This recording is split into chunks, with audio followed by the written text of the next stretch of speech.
Kellyanne, good morning. Thanks for being here. Good morning, Brian. Thank you. I know you and Anthony Scaramucci just had a chance to talk off camera. What was your conversation about, and what's going to change at the White House now that he is running communications? Well, here we are in New York at the CNN Time Warner Studios, happily conversing in the hallways between CNN hits. So that tells you something. We're very happy to come and take questions from I think, an outlet that's been incredibly unfair and systematically against this president. I guess you made a business decision to do so, but we're here trying to connect the American people with the president's message and answer your questions as respectfully as we can. Look, I think Sean Spicer should be lauded for his service to this nation as a patriot, for his service as press secretary. The president invited Sean to stay on. He was trying to add to the team, not subtract, but Sean made a different decision.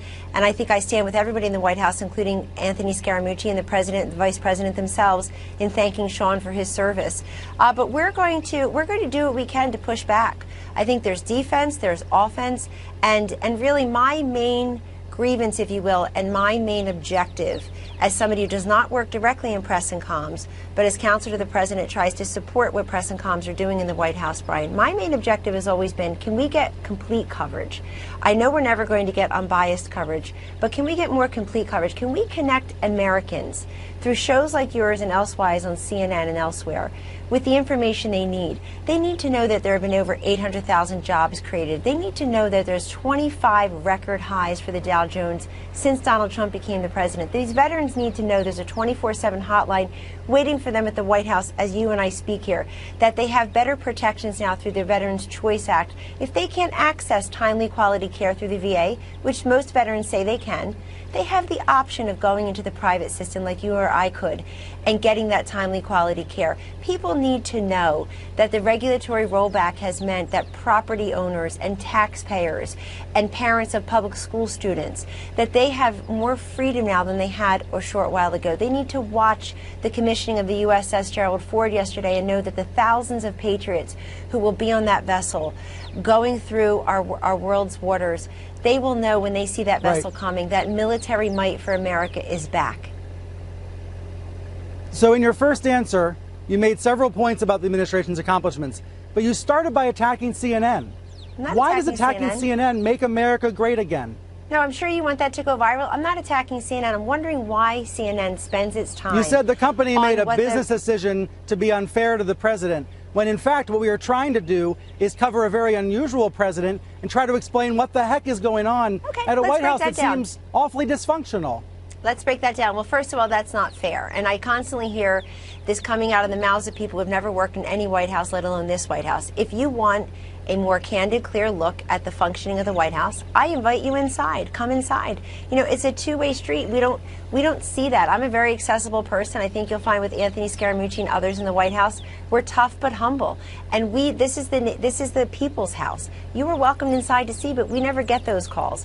We just turn on the TV and we see a one-way, non-conversation using words that are meant to deride and deny the president his due, that are incredibly disrespectful. So I'm not here to attack CNN. I'm here to ask you. You're welcome here anytime. Thank you. As a very important person at CNN, it's the 6-month mark of the presidency. Great, yes, and there have been many accomplishments that don't get covered, so thank you for the platform. I want America to hear what's been done for them, but they know that. The forgotten man and forgotten woman are not forgotten to us. But let me just back up to CNN. It's not our job to do your PR. It's your job, and it seems the White House this week admitted that there's been a lot of failures because the press secretary all of a sudden resigned and left his job. But that's Sean's decision, and Sean was up against incredible odds, and as the president said in the tweet about Sean, he thanks him for his service and he thinks he took a lot of unnecessary abuse. But let me get back to whether we're attacking or not attacking CNN. Please don't. I don't feel sorry for CNN. I don't feel sorry for you or me. We are fine. You and I have health care benefits that are given by our employers. You and I have great jobs, and we're safe in our jobs. You and I have disposable income. God bless you and your wife, Jamie, and your new daughter. We are people who are not struggling paycheck to paycheck, who aren't worried about paying the rent or the mortgage or the student loan voucher or the tuition payment this very month. We're not deciding between groceries and health care benefits. I'm there for those people. And Brian, if we can rely on your help at CNN, not to do our PR, that's silly. that's nonsense. To connect American with the information they need, if you're going to cover Russia, Russia, Russia, while we're talking about America, America, America, we're always going to be like this. If you actually look at the polls, the Washington Journal did this great polling analysis where they said 6% of Americans, 6%, said Russia was the most important issue to them, and yet the mainstream media has given it 75% of coverage. They've said 35% and then said healthcare is the most important issue. In that same Bloomberg study, yeah. That's right, 10% for climate change, 11% for immigration. But that same Bloomberg poll found that only 40% of Americans approve of this president. Is your strategy now, and Scaramucci's strategy, only to play to the base, or are you trying to reach 100% of Americans, not just 40?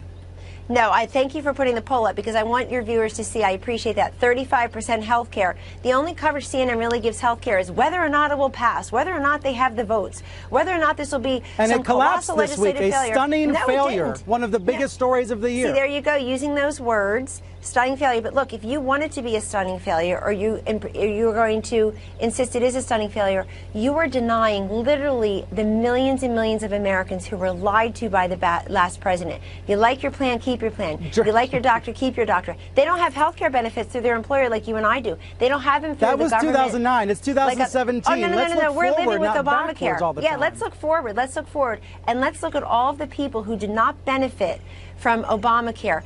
You can't sit here today, Brian, and deny the facts. 19 out of the 23 co-ops under Obamacare have failed. They're gone. 83 insurers have pulled it out of the exchanges, with dozens more promising to do so this year and next year. We have, if Obamacare is not repealed by 2018, we will have over 1,300 counties in our country where there's one choice, which means there's no choice. Right now we have 40 bare counties with no choice. Medicaid is unsustainable. We're trying to save it for the future. We're trying to give flexibility to the governors. These health savings accounts. Well, but the only reason, the only time they're going to cover that is because I'm here. There's plenty of time to cover both. We're on a 24-hour channel with an infinite website.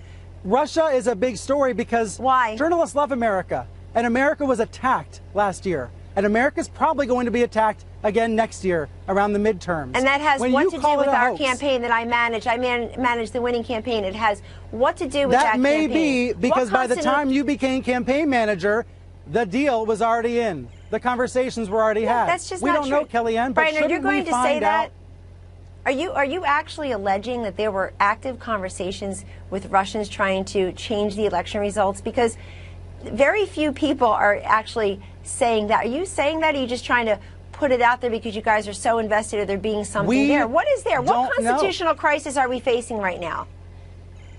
I tell you what I'm going to leave that to Jeffrey Toobin and the law experts. But many people are afraid that if this president fires Robert Mueller, we will be in a constitutional crisis. Why doesn't the president just want Mueller to prove that Trump is right, that Russia was a hoax? Why doesn't he just want Mueller to go ahead and confirm that for him? Well, isn't Mr. Mueller and his band of Democratic donors doing that?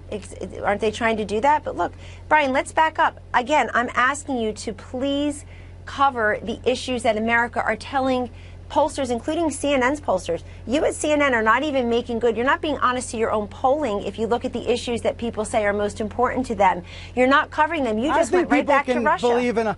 I think people can care about multiple issues at the same time. Right, so why aren't you covering them? Why are most of your lower thirds care about a lot of issues? Of course. That's America, and that's Donald Trump. He ran on a lot of issues. He's making good on those promises with or without the help of a number of cable stations. But let's be honest here. You cannot with a straight face tell me that you've got this disproportionate, out of whack, unequal coverage on Russia with nothing there. There's nobody. I mean, even Chuck Schumer this weekend gave an interview where he's suggesting that Hillary Clinton should look in the mirror. I'd say that right back to you, but here's what is true. Millions of people don't have health care and they thought they would. Millions of people looking for jobs. The unemployment rate way down. The job creation way up. The stock market way up. The regulatory reform. And Americans know that. Americans they only know it if they're looking elsewhere. 50% of Americans strongly disapprove of the president. You're a pollster. Will that ever change? Are you trying to convince the 60%, or according to Gallup, we'll show the Gallup headline that shows a record low approval rating as of this weekend, 36%. That means that almost 2/3 of Americans don't support the president right now. Are you trying to persuade them? Or is the strategy, Kellyanne, just to appeal to the base from now on? No, and again, you want that to say the president said on November 9th, as he was elected, as Hillary Clinton called my cell phone and congratulated, an important word, conceded. I know that they can't let go of these election results now. We're talking about Hillary Clinton again? No, Honestly, we're talking I don't have time for that. Brian, excuse me. If you're going to talk about Russia, you're going to talk about emails, and you're going to talk about investigations, you're going to talk about... You're actually the one that brought up Russia. You're always going to be talking about Hillary Clinton. I didn't bring up Russia. No. Your network is obsessed with that. You're vested in it. All the Chirons say it constantly. All the guests talk about There's a big story going on, Kellyanne, and just because you deny it doesn't mean it's not a big story. The reason it's not a big story. What makes it big? And you can't tell me that this is about the campaign and then we're not to talk about Hillary Clinton. The reason I just raised her is because when she called to concede the election to Donald Trump, he immediately went up to the podium and said something that remains true at this moment. He said, I will be the president of all Americans, even those who do not support me. He's not appealing to the base. He's making good on his promises. When I go out around this country as I do, and you ever want to cover it, come and join me. When I go out around this country for the opioid crisis, You're and the I one meet that's with in people, New York right now. I'm not. But I agree with you on the opioid crisis. Brian, the opioid crisis has been undercovered by the national media. Yes, we have to do a better job covering that. Come and follow me. You're welcome. I don't want it to be a media spectacle. But why doesn't the president talk about it, Kellyanne? Cameras would follow him wherever he goes. Now, hold on. He talks about it plenty. He has a White House commission. There's $45 billion committed to it in this health care bill.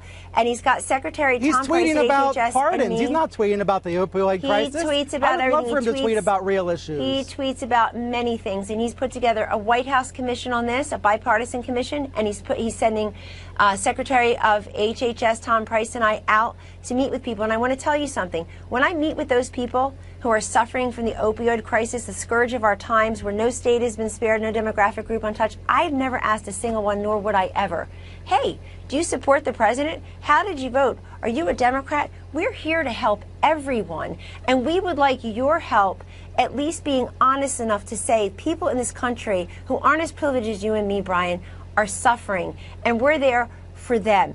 And, you know, when you talk about these approval ratings, when you talk about, look at the approval on the economy, look at the numbers that matter to people. Look at all the job creation. Look at the $70 billion they project will be saved through the 14 Congressional Review Acts that this president has put forth. Look at how he's building the wall. Look at the illegal boarding crosses that are down. Look at ISIS in retreat. Look at him negotiating a ceasefire in part of Syria. ISIS was in retreat before November 8th or 9th. A lot of these things were already happening. They weren't. I appreciate your points about the president's momentum, but this is a White House in crisis, whether you recognize it or not. The credibility gap is severe. Where do you get that? Where do you get that? It's a White House in crisis. The credibility gap is severe. The president's misleading and false statements on a regular basis to most of the country, even if you're going to stick with that 36% that approved no matter what.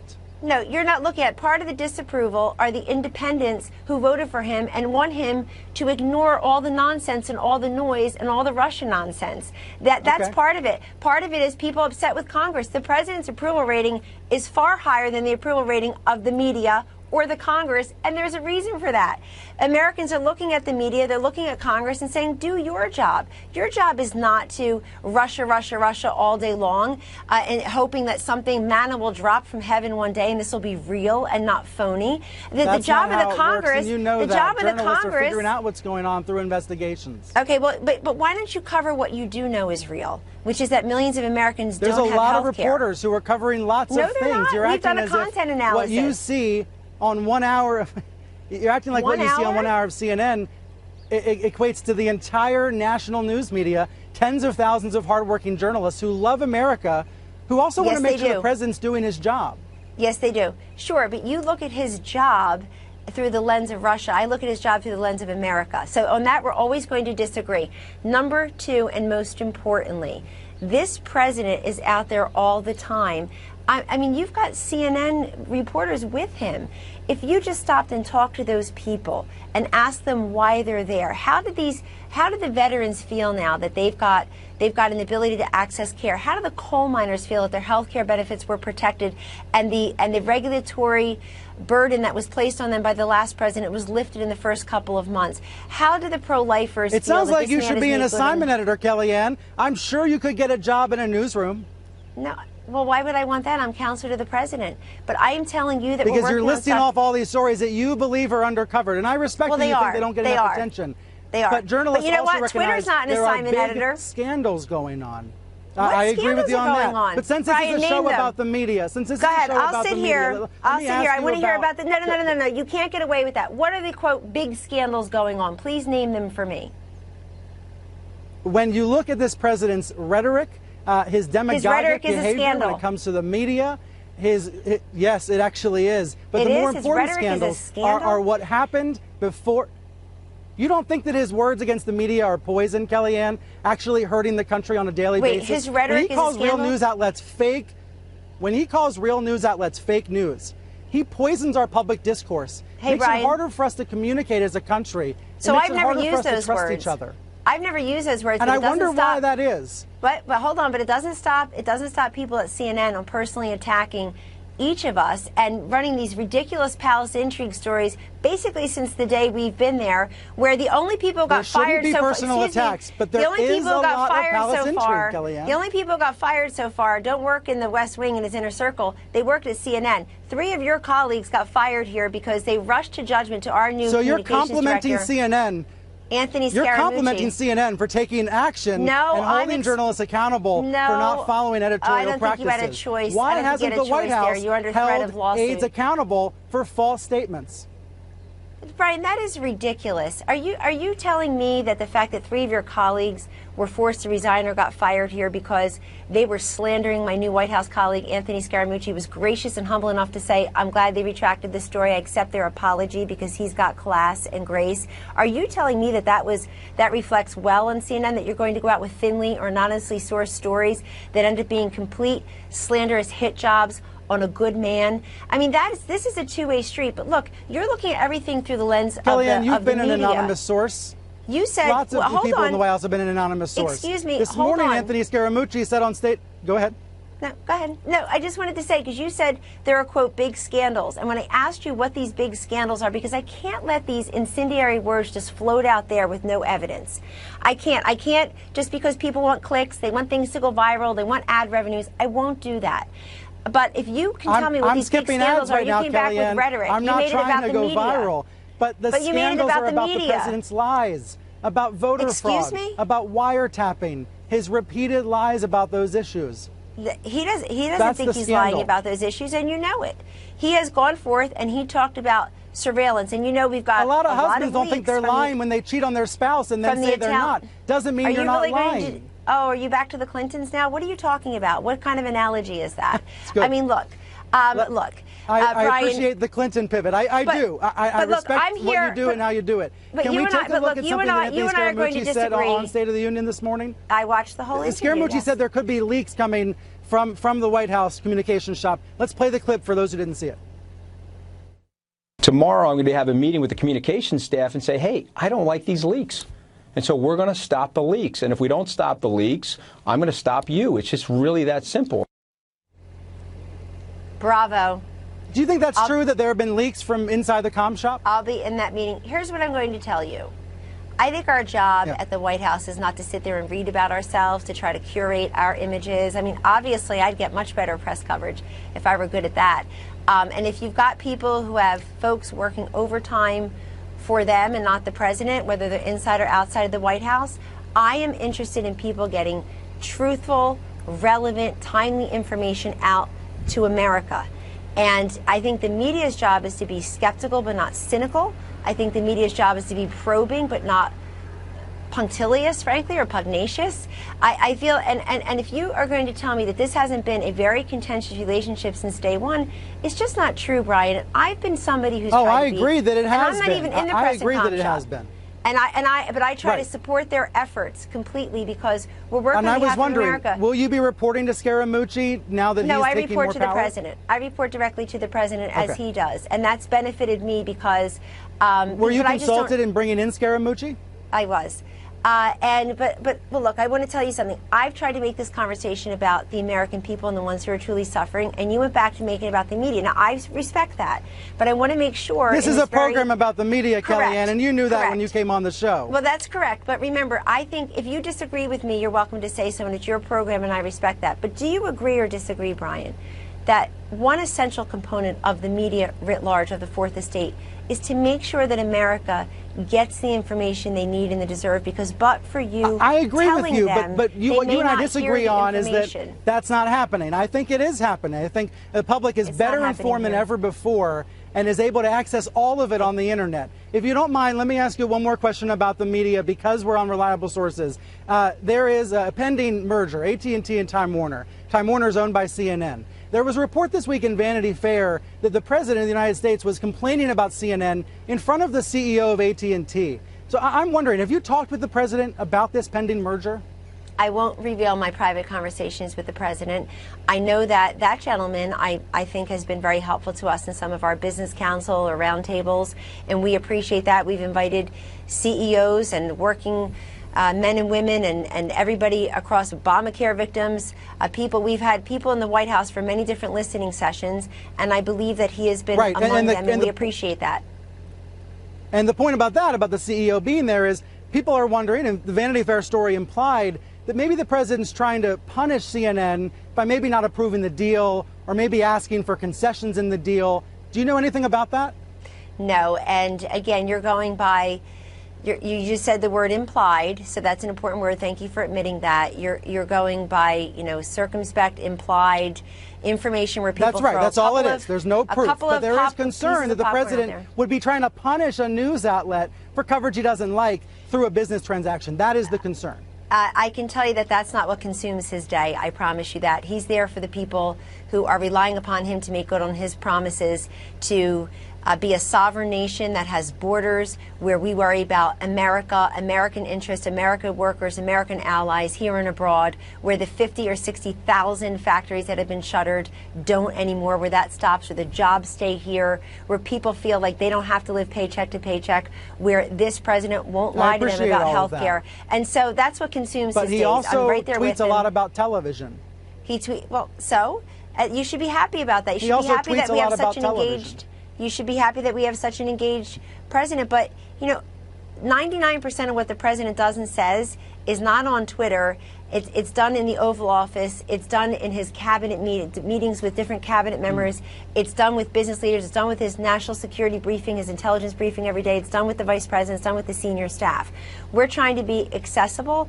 I've always been someone I thought has decent relationships with many in the media, but I don't know how this is sustainable. He's the president. If you could say to me with a straight face right now, Brian, that people on this network are more likely to show respect to him than disrespect, I'm listening, but I don't believe it from a content analysis alone. The furrowed brows, the rolling of the eyes, I respect the president, the and curling I also of the respect lips. you. And I'm worried. I'm more than anything else, Kelly, and I'm worried about the credibility problem.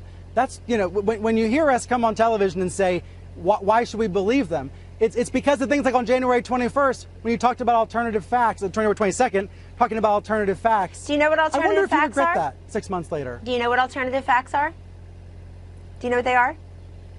Partly cloudy. I think what they are is your interpretation of what's going on. Go ahead. No, that is just not true. That's not true. So let's put it to rest here and now. I'm sure it won't get covered and you won't tweet it out today, but let's do it.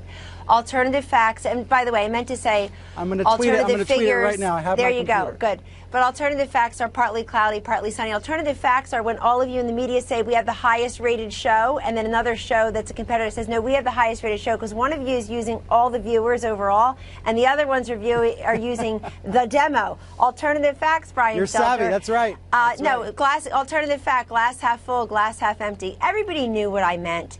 And there are hiccups and missteps in the media every single day, but nobody bothered to ask me. They just wanted to look at it through the most negative lens possible. They know that what Sean Spicer meant by that is that you now, in 2017, have people looking at the inauguration up close and in person. You have people watching on their screens, which they couldn't do 10 years earlier. You have people certainly watching on TV, listening to on the radio, multimedia way of doing that. But I also said on all the networks that day that I didn't think it was a particularly important piece of information, because it doesn't matter.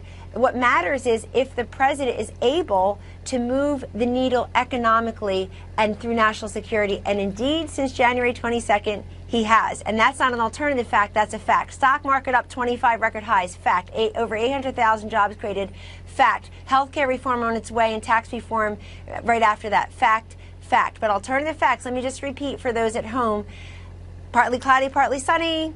That when CNN says it's got the highest rated show and then a competitor says, no, we do, because one's using the demo, one's using the overall ratings. And so ask any lawyer anytime what an alternative fact is. But thank you for raising it. I knew you meant it to be snarky, but I'm glad to at least have the platform to explain it. The president told me it was genius. I hope you'll come back, Kellyanne. I will come back. Will you come back? And I hope you'll come to the White House and you'll come on the road with me to meet Americans who think that help is on the way. No, they're not the base. We hear from people all the time who say, you know, I didn't vote this year. I didn't vote for him, but he's the president. And they'll say, I respect the office of the president and its current occupant, and I want him to succeed. It's our nation, our time, and I agree with them. I will text you. I'll set it up. Kellyanne, thanks for being here. Thank you. Take care, Brian.